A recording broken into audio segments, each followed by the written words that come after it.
జీవములేని దైవారాధనలు నిజీవ క్రియలలో మృదుడనైతిని.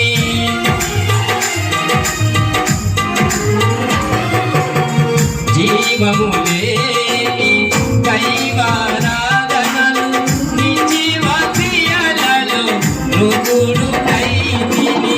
జీవాధిపతివై నా జీవితానికి నిత్య జీవము నొసగిన యేసయ్య